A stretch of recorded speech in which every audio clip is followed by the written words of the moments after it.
ସାଙ୍ଗମାନେ ଦେଖନ୍ତୁ ସମସ୍ତେ ଭଲ ଭାବରେ ଭିଡ଼ିଓଟିକୁ ଆରମ୍ଭରୁ ଶେଷ ପର୍ଯ୍ୟନ୍ତ ଦେଖିବେ। ଏବେ ଟ୍ରେଣ୍ଡରେ ଚାଲିଛି କ'ଣ ନା ହୋମଗାର୍ଡ଼କୁ ନେଇ ଆସିଲା ବଡ଼ ଖବର ଯାଇକି ଆପଣମାନେ ଦେଖନ୍ତୁ। ଯେଉଁମାନେ ଫେବୃଆରୀ 22 ତାରିଖରେ ଫର୍ମ ଆପ୍ଲାଏ କରିଥିଲେ 2025 36ଟା ପଦବୀ ପାଇଁ, ସେଇ ପିଲାମାନଙ୍କ ପାଇଁ ବଡ଼ ନୋଟିସ୍ଟି ଆସିଛି ଯେ କି ସେମାନେ ଯେତେବେଳେ ଫର୍ମ ଆପ୍ଲାଏ କରିଥିଲେ ସେମାନେ ଦେଇନଥିଲେ କେଉଁ ଟ୍ରେଡ଼ରେ ଆପଣମାନେ ଆପ୍ଲାଏ କରିବେ।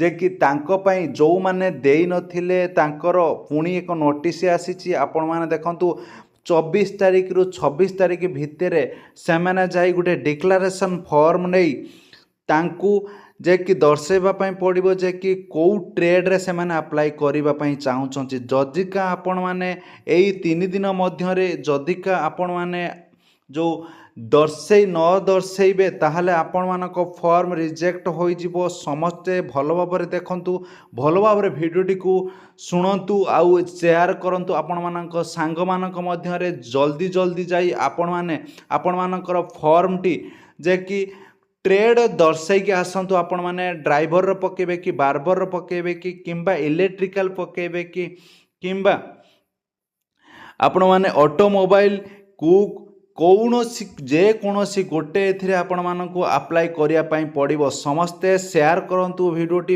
ବହୁତ ମାତ୍ରାରେ ସମସ୍ତଙ୍କ ପାଖରେ ପହଞ୍ଚିବା ଦରକାର। ଯେଉଁମାନେ ଫର୍ମ ଆପ୍ଲାଏ କରିଛନ୍ତି ଟ୍ରେଡ଼ ଦର୍ଶାଇ ନାହାନ୍ତି ଭଲ ଭାବରେ ଭିଡ଼ିଓଟି ନିହାତି ଦେଖିବେ।